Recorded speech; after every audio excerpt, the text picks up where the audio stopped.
Olá, pessoal. Hoje a gente vai fazer mais uma discussão sobre cirurgia das vias biliares.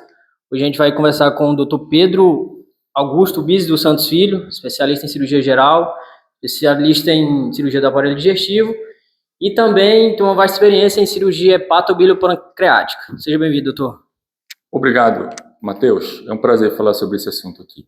Então, para iniciar, doutor, a gente vai começar conceituando algumas coisas. Eu queria que o senhor definisse para a gente qual é o conceito de coledocotomia e coledocostomia. A coledocotomia é simplesmente a abertura do duto colédoco. E a coledocostomia é depois que a gente abre esse colédoco, a gente colocar um dreno, normalmente um dreno T, que é o dreno de Kerr. Beleza. Doutor, quando eu indico uma coledocotomia, geralmente é para uma extração de cálculo, né? Certo. Existem algumas outras indicações? Atualmente a indicação principal é a coledocotomia e cada vez menos utilizada devido à CPRE, que consegue tratar a grande maioria dos cálculos. Mas a gente vai utilizar a coledocotomia principalmente para a retirada dos cálculos do colédoco. Perfeito, doutor. E qual a melhor via de acesso? A melhor via de acesso vai ser sempre aquela que o cirurgião tem maior experiência. Se ele tiver experiência por laparoscopia, sempre a laparoscopia vai ser superior à via laparotômica.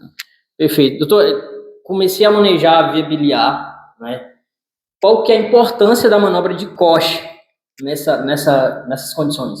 A manobra de Koch, toda vez que a gente for fazer uma exploração das vias biliares para o tratamento da coledocolitíase, o ideal é ser feita uma manobra de Koch. Qual a finalidade dela? É a mobilização do bloco duodeno pancreático ali, para você ter a palpação do terço distal do colédoco, ou seja, você não consegue palpar ele, mas pela cabeça do pâncreas ele vai guiar a sua sondinha quando você manipular e vai guiar a exploração com a pinça de Randall, então com o Fogart. Então é muito importante, toda vez que a gente for explorar uma via biliar, é importante que seja realizada uma manobra de Koch ampla.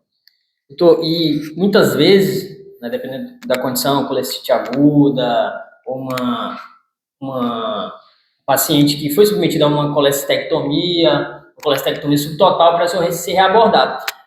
A maioria das vezes não é fácil identificar o colédoco, né? Ele está bloqueado, muita aderência ali naquela topografia. Tem alguma técnica, alguma tática para facilitar a localização?